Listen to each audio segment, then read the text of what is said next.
signals caused actually in this case here by the debut, the beginning of a bit of a lead fracture. And you can see what the device is doing. So the device is detecting these rhythms as in the VF zone. They're fast enough to be in the VF zone, but the device does not deliver therapy. Okay, and this is relatively unique to the market. So when you see these very fast signals, the device is then saying, okay, I need to check with that second channel. The second channel checks is this. It's a discrimination channel. Okay, this is the channel recorded between the shock coil and the can. So you can see the near field channel, the vSense amp, is fast, but the far field channel is not fast. So the device says, this is not real. This is not a real arrhythmia. I need to hold off therapy, not deliver therapy to this patient. And also, it will also send an alert on Merlin.net as well. So Merlin.net, if the patient is on remote monitoring, the device will then will alert to the clinician who's looking after this patient. I realize that not many patients in Egypt will be having remote monitoring, but this is a capability. You can also program the device to alert the patient if this is happening. So if this is happening, the device can vibrate. On newer devices, it makes an auditory noise. It does a beeping like an ambulance, but we can tell the device to alert the patient. So if the patient is not on remote monitoring for financial reasons or whatever reasons, the device can vibrate, and then the patient knows that the patient has to come to the hospital and get the device checked. So this lead was an RV lead fracture. If there was no secure sense, this device would probably have delivered inappropriate therapy to this patient, which is what we're trying not to do with these devices. So that's one example of secure sense. This is another example of secure sense. This algorithm that detects a difference between the near field channel, remember, tip ring, and the far field channel. This is a more challenging one to look at and to understand. This is in a BiV device, but the algorithm is still the same. It still looks at the near field channel, and it compares that to the far field channel and looks to see if there's a difference. If we look on the top channel is the atrial electrogram. So we have sinus rhythm here. So we have P waves, and we have ascents. So we have P waves here, and then we have biventricular pacing. So the biventricular pacing, and with the little tick to the left, means that it's biventricular pacing with the LV pre-excited first. Okay, so if we look at, I'm going to jump to this middle, this complex here, where ascents BiV pace just before 9 seconds. So what you see here is you see a P wave that's tracked. The device BiV paces, and if I move the cursor up, you will see when the device BiV paces, there is an electrogram immediately on the sense channel, on the ventricular sense channel. Okay, so this is telling us that the RV lead is capturing. So that's all fine. That the RV lead is capturing, and the LV lead is also capturing in this situation here. So we have biventricular pacing with RV and LV capture. However, if we move to the signal beforehand, what do you see here? We see ascents, BiV pace with the pre-excited to the left side. And if I run the stick all the way up, this is where the BiV pacing happens. And you can see there's no RV depolarization. Well, there is, but it's delayed. It's very delayed. It's delayed by quite a few milliseconds. And that's because the RV lead is not capturing. The only thing that's capturing in this complex here and the preceding complex is the left ventricular lead, okay? So the device is biventricular pacing, but the RV lead has lost capture. The LV captures, and then the wave fronts from the LV lead move through the left ventricle, through the septum, and then come past the right ventricular lead later on. And the device detected this, and the device sent this intracardiac electrogram to the physician who was looking after this patient as a non-sustained, as an oversensing. But it's not really oversensing. But the device picked up these fast signals. You can see there's some fast signals here, mismatch between this channel and this channel, which is vSense. So the device alerted. So the device can pick up via this algorithm. We've just shown you a fractured lead. Can I stop you, Paul, here? Yes, of course. Okay. Yeah. Actually, what I saw in another machine, in another company, that when the machine saw this, it said VF. Yes. There was firing spike not captured by the right ventricle. So spike, and then the complex conducted from LV pacing capturing, and the device, it was Biotronic, wrote VF. but it did not deliver anything because I don't, يعني, when we increased the amplitude to the RV, it captured and it went okay. يعني. Yep. Yeah, so absolutely. So that's the potential result. So this is fast enough. These intervals here are 200 milliseconds. So they're fast enough to be in the VF zone. There's a reason why it isn't classified as VF. It's to do with the way Abbott devices bin their detections. But yes, this is the potential for this to bin to VF and then initiate inappropriate therapy. But in this device, it didn't. It said, okay, this is an oversensing, some kind of oversensing issue. It sent it to the physician to work out what was wrong. And all we did, absolutely, as you said, we increased the right ventricular output, and then this all stopped. But we got a very early warning that this was happening because this is poor biventricular, on this left-hand side, this is not good biventricular pacing because we're not capturing on the right ventricle. And I think I've one more example of where where this algorithm came into effect. And this is another not uncommon situation here. So we see a patient who has a dual chamber device, atrial channel, and it's A-sense and V-pace. So we're tracking P waves, A-sense, V-pace. It's a dual chamber device, A-sense, V-pace, A-sense, V-pace, and then just here you can see the device A-senses, V-pace, and then we get a little marker stick, which is fast enough to be in the VT or VF zone, but this is not a real signal. This is oversensing of something. And if we go up to the ventricular channel, the sensing channel, we can see what that signal is, and it's a T wave. So this is T wave oversensing by the device. You can see it's T wave oversensed here, and over on the right hand side, you can also see where the orange line is. Again, more T wave sensing and a little bit more T wave sensing. And what does the device do typically when it sees T wave oversensing? An ICD, typically the device will detect that as an arrhythmia and go on to deliver therapy. What this device did is it said, okay, I see more fast events on the sensing channel and I see less events on this far field channel. Inhibit therapy, don't deliver therapy, and alert the physician to a problem. The device can't work out if it's T waves or fractures or any other type of oversensing. It just sends the alert and says to the doctor, there is a problem and we need to reprogram it. So, how can we program around T-wave oversensing? So sometimes T-wave oversensing happens. It usually happens when we're pacing. We most often see it when we're pacing. And one of the ways we can fix it is by having a high degree of programmability around the sensing characteristics of the defibrillator lead. So if I give you, here we have two R waves, so the two blue R waves here, and you can see the purple line.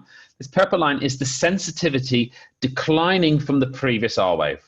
So the sensitivity is declining down. When it hits the R wave, the device says, okay, I'm going to put a refractory period in. So we have this sensor or paced refractory period.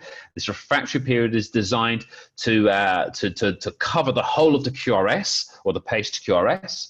So this sensor refractory makes sure we only sense the signal, the R wave, once.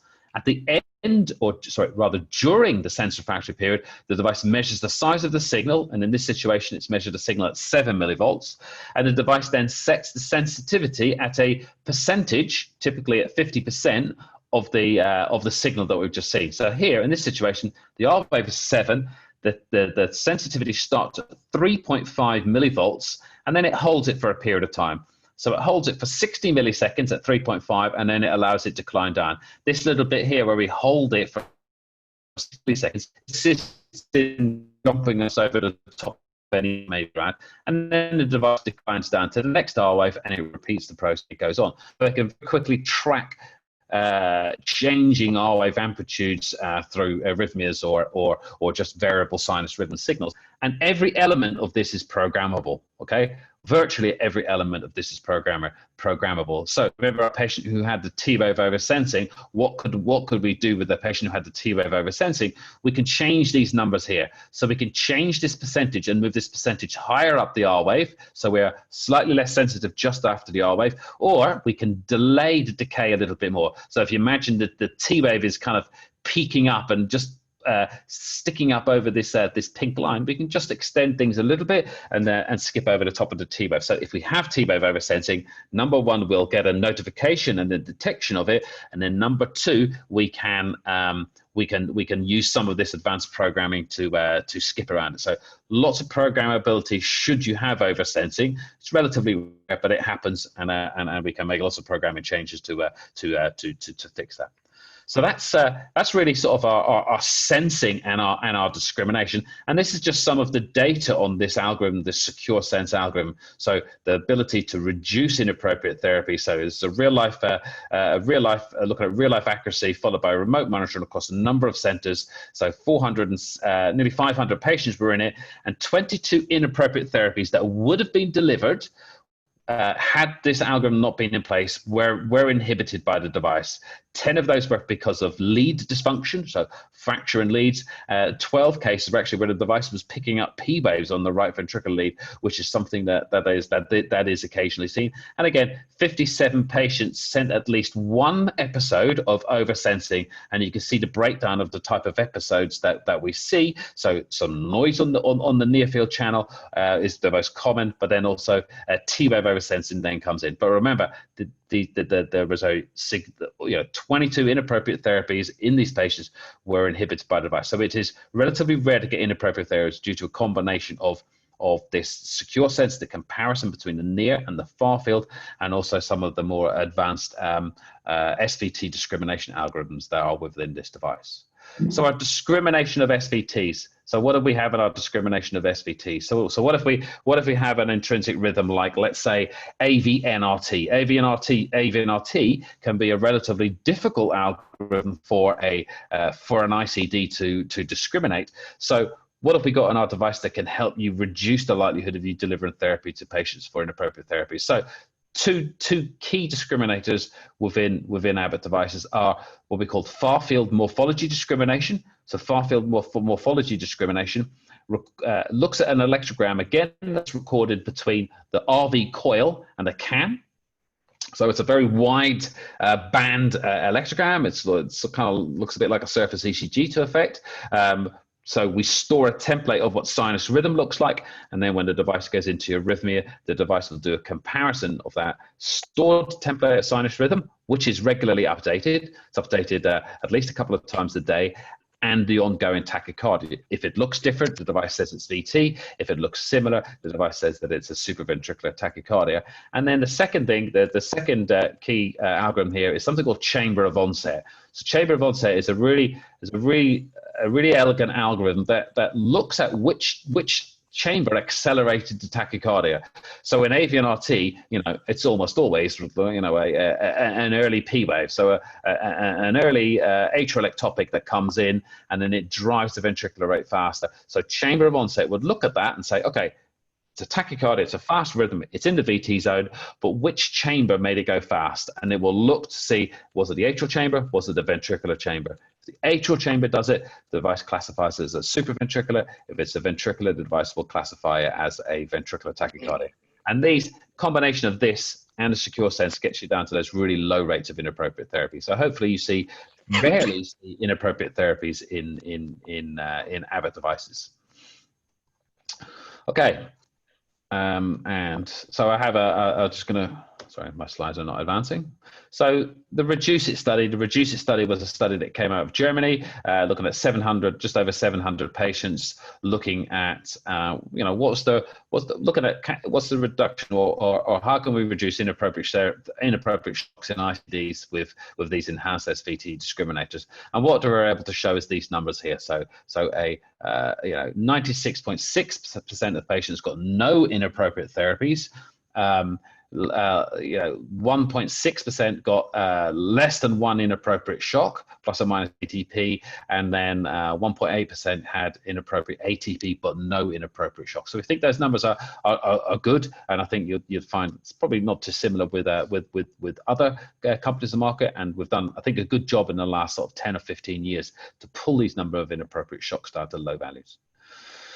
So, but what if you do need to deliver a shock? What if you are in VT or you are in VF and you do need to deliver shock? Why, you want it to, you need it to work, okay? So you really want this therapy, if the patient is in arrhythmia, to be successful. And high DFTs can occur in patients due to a wide range of factors, including where we put the lead, including what drugs the patients are on, including disease progression. A number of different things can cause inappropriate shocks. So one of our options within our devices is to actually optimize the defibrillator shock waveform. Okay, so this might feel relatively new because it's pretty unique. So if you think about a pacemaker pulse, pacemaker pulse has voltage in it, so 2 volts, 3 volts, and a time element, 0.05 of a millisecond. And by changing each of those, you can change the pacing threshold.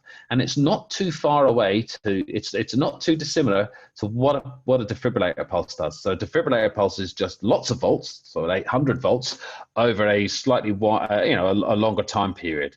And the optimal time period is probably in and around sort of 4 to 5-ish milliseconds duration. But shock waveforms can, in normal fixed tilt devices, which is what most ICDs are, can produce waveforms that are much longer than this. The longer the waveform, particularly if you're getting that to waveforms that are in excess of 7, 8, or 9 or 10 milliseconds, can cause an increase in defibrillation thresholds. So on an Abbott device, you can tell the defibrillator how much, what the duration of the shock waveform should be. And we have some nice data from from studies like the POWER study that show that optimizing the shock waveform can cause a significant reduction in defibrillation threshold. Not in every patient, but it can be helpful in some patients to pull down the defibrillation threshold if we have a problem with a high defibrillation threshold.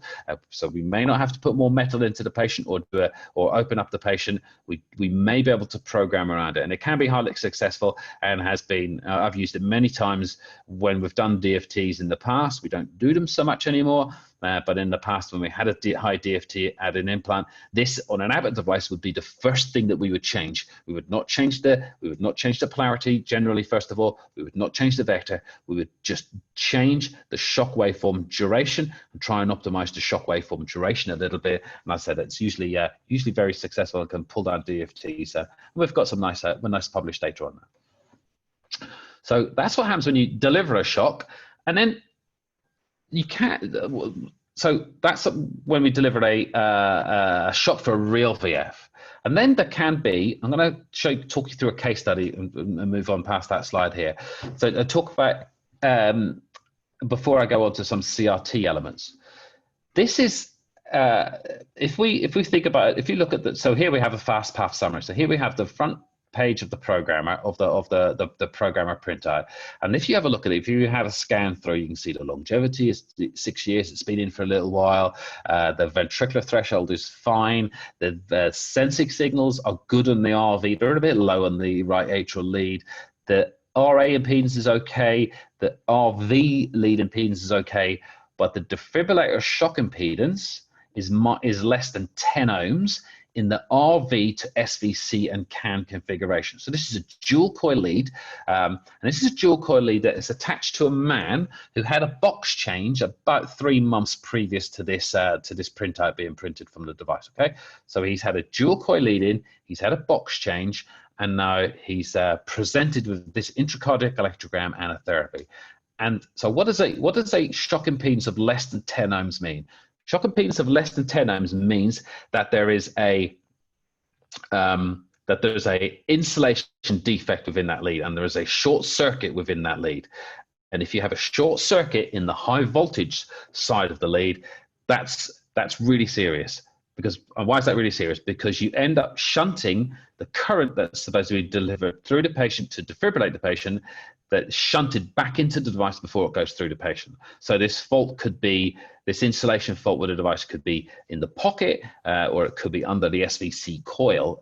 So we don't know entirely where it is at this point in time, but this is a life-threatening situation, okay? Because if the patient has VF or VT, the device and the device cannot deliver a shock into a very low resistance. And that's the same with all devices today on the market.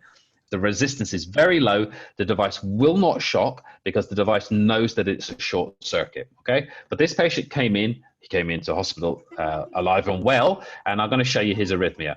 So I'll jump to his arrhythmia first, and then I'll go back.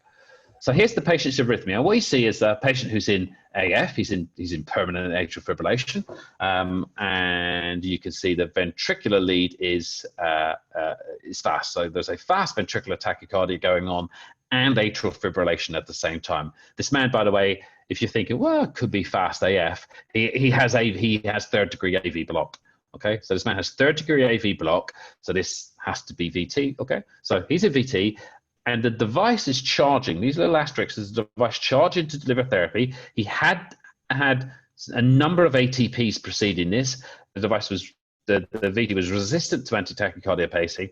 And then the device attempted to deliver a shock. And you can see the device has delivered 0 joules. Okay, so the device actually didn't deliver a shock. The device went to deliver a shock, but the resistance was so low that the device said, don't deliver into that circuit, because if I deliver into that circuit, it's a short circuit and it can end up damaging the device. So the device withholds therapy. But what this device does that is different to other devices on the market is that it then says, okay, I can't do it in that vector, but if I change the vector and I move to another vector like RV coil to CAN, that might be an in-range shock impedance, so I'm going to attempt that. And that's what the device does. So the device then switched the vector. It said, don't shock in the RV to SVC, because that's a low resistance, and it flips the vector to RV to CAN, and here the device, you can see the device has delivered the 40 joule shock, and cardioverted the patient, and you can see in the patient, I haven't got the rest of the ECG on here, but the patient goes back into his paced rhythm. So if I go to his diagnostics, you can then see what's happened here.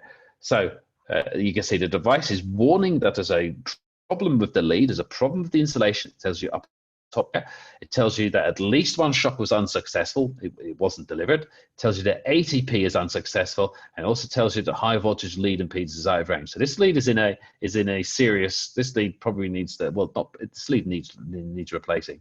ATP failed. 36 joules was the device attempted to deliver it, but actually it didn't deliver it. And it didn't deliver it because the resistance was less than 10 ohms. And then the device changed the circuit. It went to the RV to CAN circuit. We had an in-range impedance. The device shocked it, and the patient cardioverted from his ATP-resistant VT.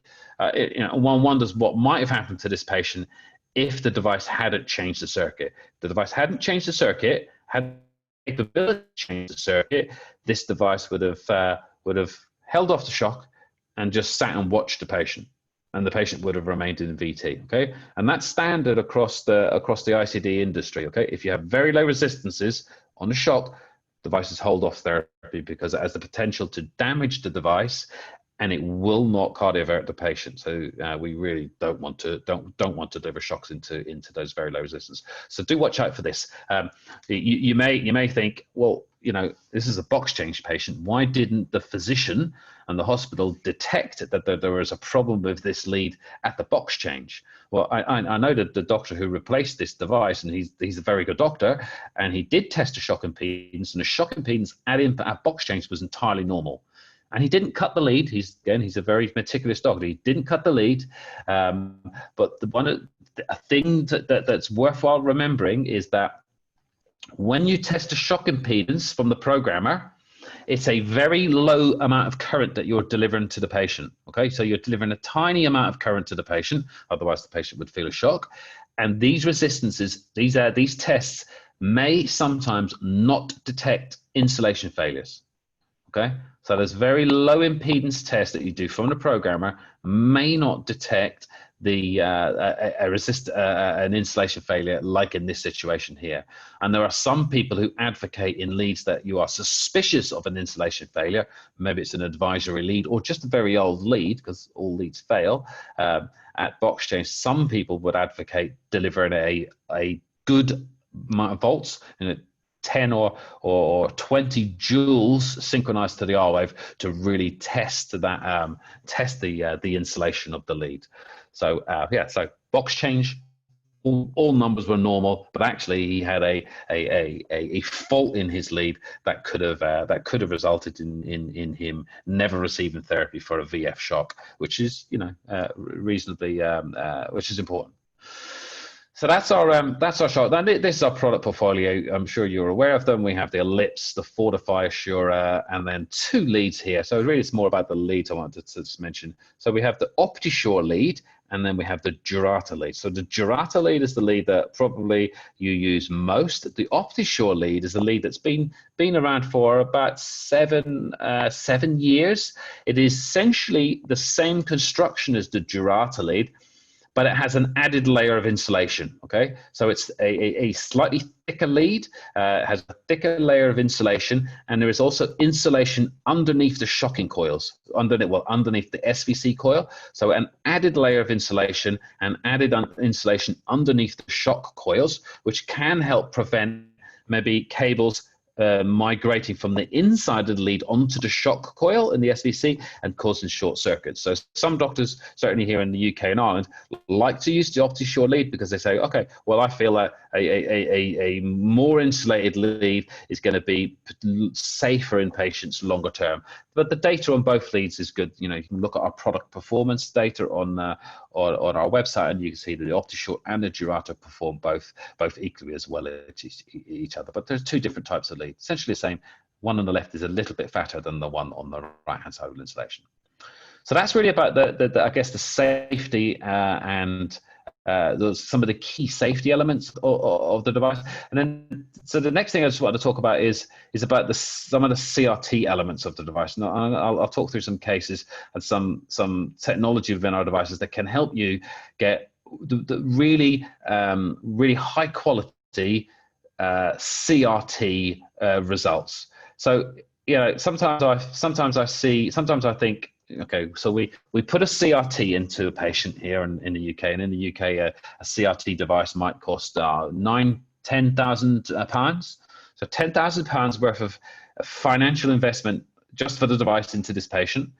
We spend maybe 2.5 to 3 hours trying to get it into the patient and struggling sometimes to get it into this patient. And then how long do we spend making sure that it's working as well as possible for that patient? And very often we spend very little time doing that, okay? We spend 3 hours putting it in, we spend lots and lots of money, and then the thing that's free, that the programming that takes maybe 10 minutes, sometimes we don't do it, or sometimes we're not as good at putting the device in. We're better at putting the device in sometimes than we are with potentially optimizing the device. So it's a bit of a strange kind of conundrum. That's certainly what we see here in the UK and Ireland. But that's changing, and I think we're getting better at getting better outcomes for these patients and getting measurable better outcomes from these patients. So one of our ways to do this is this campaign is called Activate. We developed this algorithm and these steps. One of our physicians that we work with here in the UK, in the John Radcliffe Hospital in Oxford, Dr. Tim Betts. Some of you may have heard of Dr. Betts. So we worked with him to develop a kind of algorithm to try to get the best possible outcomes for CRT patients. And it's fundamentally based on making the patient's ECG as thin as possible. So we have a fat left bundle to begin with, and we're trying to get the ECG to be as thin as possible. And we believe that has that gives the patient the best opportunity to respond the best. Okay, so if we have a look at what's our motivation to do that? Well, our motivation to do that is really, is making non-responders, not just non-responders become responders, but to make responders become better responders. So to really elevate the level of response to a patient. Because imagine a CRT, you put a CRT, you put the lead in, great, the patient feels better. He's like, yeah, I feel better. I can go to the beach, I can walk around town, I feel much better. But how much better could he feel than that? Could he even get better than that? So it's probably easier to make responders super responders than it is to move non-responders to responders. Okay, but they do better, right? So the better you are on the further you are to the right-hand side, the better your long-term outcomes. So it is worthwhile making people who feel good with CRT feel better than what they felt like, okay? And the data around that is, I think, interesting. The data around that, if we look at this here, we look at this data here from Heart Rhythm in 2014, looking at survival at 5 years. So people who were classified as super responders based on echo-based measurements. So the super responders are the blue ones, the responders are the green ones, and the non-responders are the orange ones. And this is cumulative survival. So if you can make the person who feels, yeah, I do feel better by this device, if you can make him feel better than better, then you might move him onto the blue curve, which you would probably want to take. It's improved survival. So I think that's we're always talking, I think, about making non-responders responders. How about making responders better responders? I think that's probably something that's viable and actually easier to do than making non-responders turn into responders. So it's because sometimes those non-responders, there's reasons why they don't respond, like they've got big scars, or they've got the lead position is quite optimal, or whatever the other multiple reasons are for non-responders. Okay, so we'll move past that. So anyway, we'll talk a little bit about that. So what have we got within our devices that can help us kind of elevate this level of CRT response? And really, there's kind of two main aspects, two main functions within our device that can help us deliver this. One is multi-point pacing. I'm sure you've all heard of multi-point pacing. Concept of multi-point pacing is that we pace at 2 electrodes on the quadrupolar lead, and we pace at 2 electrodes that are as far away from each other as possible. So on this one we pace at the tip one, and we pace at the fourth one ideally, so wide separation of electrodes. The idea being that you capture more left ventricular myocardium, you add more wavefronts into the left ventricle, so you create a more synchronous contraction of the left ventricle. And if you do speckle tracking examinations on patients who you turn multi-point pacing on, you can see a more resynchronization by multi-point pacing. Not on every patient. We can also see changes in DPDT. We can also see changes in ECG. So we can see lots of acute markers for potential better outcomes. And remember, in the first days of CRT back in 1993-ish, 92, the first CRT patients, we were, what were we seeing? We were seeing acute markers for response. We were seeing, increases in contractility, DPDT, things like this. It's acute.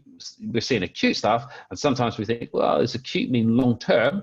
Well, we see long term data as well. So we see long term remodeling data associated with multi-point pacing, potentially bringing benefit. And then the second aspect is something called SyncAV CRT technology. So SyncAV CRT technology is where we utilize the patient's intrinsic conduction. Okay, so we have a CRT device, we have a left ventricular lead, a right ventricular lead in a patient who has relatively normal AV nodal conduction. So they have normal AV nodal conduction and left bundle. So, and what we do with SyncAV technology essentially is we utilize the innervation of the ventricle by the right bundle, because the right bundle is working okay.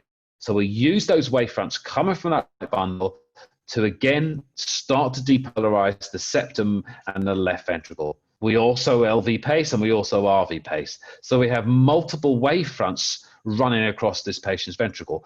And when you turn that technology on, you will see, and I'll show you some examples, you will see significant alterations of the patient's ECG to the point by which it almost looks like a non-ECG. So I'm in a hospital, was in a hospital today in Sheffield in Yorkshire, and we turned this technology on, and this patient went from a left bundle of 180 milliseconds to what to a casual observer didn't look like CRT. It looked like a normal ECG. His ECG was from 180 to under 120 milliseconds. Really narrow ECG across all of his 12 leads. So it's a really useful technology to think about turning on, and you can use both of these together, and I'll show you some examples of what both of these two look together. So SyncAV, as I said, SyncAV I've talked about what it is. So we allow intrinsic to come through the AV node in this slide here. So we have intrinsic depolarization by the AV nodal conduction through the right bundle. We pace the left ventricle, so wavefronts moving from the left ventricle towards that depolarization that's coming through the AV node. And we have the right ventricular depolarization, depolarizing the right ventricle and also moving towards the left ventricle. And you know, Medtronic and Boston and Biotronic have algorithms like this as well. What we are doing with our fusion, this is fusion-based CRT, is we're keeping the right ventricular depolarization in the circuit. So we pace the right ventricle and initiate wavefronts from that lead. And we have seen from some acute data that was taken out of Bart's Hospital and Thibault's lab in Canada. So Bart's Hospital, John Radcliffe Hospital, and Canada. We have seen that pacing the right ventricle in these situations, i.e., not inhibiting like some of the other algorithms on the market, does produce narrower QRSs and a better DPDT. So we think that the RV wavefront is somehow beneficial, not in all patients, but in the majority of patients. And you actually get the narrowest ECG with the RV pacing wavefront active within the circuit. Okay, so AV node and RV and LV are trying to depolarize. So we kind of think it like the more wavefronts, probably the better.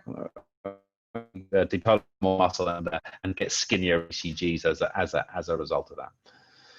So this is how SyncAV works. Right? So SyncAV every 256 cycles. You can see here we've got an atrial lead, a ventricular lead, and a far field LV lead. Every 256 cycles, the device extends the AVs and it looks to detect the patient's PR interval. So when it measures the PR interval, then the device says, okay, PR interval here is 184. I want to pace the right ventricle and the left ventricle nominally 50 milliseconds shorter than the intrinsic conduction, okay? So this now means that wavefronts are pushing through the AV node, starting to depolarize the intraventricular septum via the right bundle, and then wavefronts are moving from the left and the right ventricle towards it. So we have this collision of many different wavefronts within the patient's myocardium, which results in almost always a much narrower ECG than if you didn't use the fusion element of this CRT function. So that's kind of how it works, and it does it all the time. Right? It does it every 256 cycles. I had an interesting case a couple of years ago, actually, again with Dr. Betts, but this is a patient who had a CRT device who came for an EP study. So the patient was on the EP bed, and it's typical EP patient. You put them on the bed, you start to do some stimulation studies to see what their arrhythmia is, and they have no arrhythmia anymore, and they sit in the bed with no arrhythmias, and you think, well, okay, they had got arrhythmia, but now they haven't. So what do we do? Dr. Betts give them some isoprenaline. So injected isoprenaline to the patient, and the patient then, what happened to the patient's device? The patient's intrinsic conduction through the AV node increased, and then the device was delivering poor CRT. So we saw the ECG go from good CRT pre-isoprenaline to during isoprenaline infusion, it looked like left bundle again. It started to go back to look a little bit like left bundle. And then the fusion algorithm kicked in. It just spontaneously kicked in during the procedure. It measured the PR interval, which had shortened, and then it optimized the AV delays and brought that degree of fusion in, and the ECG changed back to a very high quality looking CRT ECG. So one of the important things for this is, what happens to these patients' AV nodal conduction when they're exercising? It probably shortens a bit, okay? So when they shorten, when their AV nodal conduction shortens, it may shorten so much that they effectively go back into left bundle. So this algorithm will pick that up and will appropriately treat that. So it's probably important as well what it does on exercises. So I'm going to hopefully show you, if I can move forward, a quick little an ECG. I'll move forward to ECG because I'm running out of time a little bit. And here's some data, but you can actually, I will briefly talk through the data. So one study, this is a study that was that was published last year, looking at what is the impact of these different CRT programming strategies in terms of what it does to the ECG. So if I go to the modes, so we have mode 1, mode 2, mode 3, mode 4. Mode 1 is by V only at nominal settings out of the box. So if there's anything you take from all of this talk here, I would say do not use the nominal settings for CRT devices. It very often results in poor quality CRT therapy, okay? So by V in mode 1, we caused then 12% reduction in this study, 12% reduction in the cure restoration. In mode 2, where we used SyncAV, off-the-shelf SyncAV, which is the minus 50 milliseconds, we reduced the cure restoration down by 18%. Mode 3 is where then, instead of using the 50 milliseconds, okay, so remember it measures the AV delay and goes 50 milliseconds shorter than the patient's PR interval, we then optimize that, okay? So we maybe went to minus 30 or minus 70 or minus 20, that we were able to get the cure restoration down to 24%. So now double the reduction from nominal settings. And then when we went to LV only, so what does LV only mean? LV only is when we effectively turned off the RV output. So we had the fusion coming through the AV node, the LV stimulus, and the RV was not delivering pacing. And in this situation here, we only got a 16% reduction in the cure restoration, okay? So the more you tune these things, the narrower the QRS outcome can be. And we're seeing nice data coming through from people looking at retrospective studies of patients, and the result of QRS narrowing looks positive. It looks positive in terms of mortality and morbidity. So that looks great. If we can get 24% reduction, that's great. So we'll move past some of that, and I'll jump onto multi-point pacing briefly. I've already talked about multi-point pacing from 2 sites in the left ventricle. You know, we've published a number of clinical studies on this. We're continuing to work on publishing more data on this. The idea being is that you pace 2 sites that are distant from each other. Typically, you got more than 30 millimeter electrode spacing. Okay, otherwise you've got 2 electrodes right quite close to each other. It's not you're not depolarized in very different areas of muscle. So wide separation, and you can use this in combination with the fusion-based CRT. People worry. People think, okay, if you're pacing again on the left ventricular lead, so pacing the left ventricular lead twice, this is going to have an impact on the longevity, and it does. But in the iron MPP study that was published in Italy in 2018, the overall, this is across all of their patients in their study, the overall average reduction was about half a year. So you reduce the longevity device by half a year, but you may be providing better patient outcomes. So we have to bear that in mind. So if you can give a patient a better outcome, but to lose half a year, then you probably need to make a decision, and you may make different physicians will make different decisions at different times about that. So let me show you a quick case, and then we could kind of, we could probably, I'll tell you the story about this patient. So this patient was a patient of a physician who did not believe in the value of multi-point pacing. He said, no, I don't, Paul, I don't believe, I don't think it's any good. I don't think there's any point in using it. So I was like, okay, no problem. That's okay. You don't have to use it. We'll just set the device up without using multi-point pacing. But what I did is I did put it on, and we'll see later what the ECG looks like. So this is the patient in his underlying rhythm. So this is the patient before we turn any CRT on, and you can see it's a typical left bundle. So it's a good left bundle. There's notching going on. It's a wide QRS. So it's a good substrate for CRT therapy. The indications are left bundle. So what do? So we started to then optimize this device a little bit, electrically optimize this device a little bit. So this is effectively step 1 of our CRT programming. And you can see already, I'm still impressed by this ECG. So we've moved from a really quite wide left bundle to something that's pretty normal. Okay, so measures QRS by the ECG machine, which we all know is wildly incorrect at times, is 128 milliseconds. But if you look at that, I'll flash back to the previous ECG, and I'll flash back to it. we've had a significant effect on the patient's ECG. But if we look at V3 and V4 and V5 and probably lead 2, you can still see there is some dysynchrony here. It's still wide. There's still some kind of fractionation in the intracardiac electrogram. And this ECG here was collected, or we got this using SyncAV, so fusion-based CRT, with pacing 1 point on the left ventricular lead. Okay, so 1 point left ventricular lead pacing, RV lead pacing, and let an intrinsic induction break through the AV node. So pretty good result, but I always want to say, can I get better than that? Is there any way we can get better than that? And then we let the physician decide which one we use. So we then put on multi-point pacing. So if you look now at this ECG, remember the notching that was occurring in V3, in lead 2, and in V4, looks like it's gone.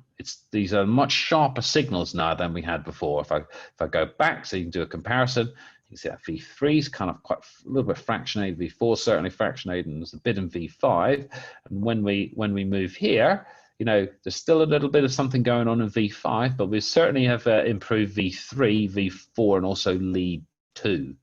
So I presented ECGs to the physician who does not believe in multi-point pacing, and I was like, okay, doctor, which ECG do you want? I obviously didn't put the writing at the top. Do you want this one? Do you want this one? Do you want this one? And the doctor went for this one. He said, I'll have that ECG. I'll have program it, whatever that is, program that, and it's multi-point pacing. So he still doesn't really believe in multi-point pacing, but he did want it switched on for this patient. So I think looking at 12 lead ECGs, if you are, when you're programming your CRT devices, it's probably a really good idea to look at 12 lead ECGs because you see the real effect of what you're doing. If you don't use a 12 lead ECG, it's difficult for you to see the overall effect of whatever program of the CRT. So personally, I'm a big advocate of using a 12 lead ECG when you're programming CRT devices.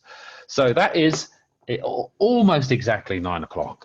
Sorry, 9 o'clock here, 10 o'clock with you guys. And I've run through some of the safety aspects of devices and then some of our therapies for improving patient outcomes of CRT devices. And I hope that was useful.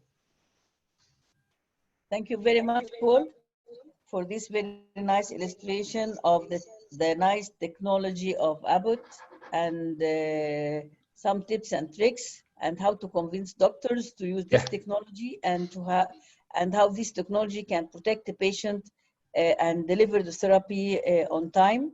Mm-hmm. And I would like the audience to ask questions if they have in the chat room, please. Or use the microphone, open the microphone.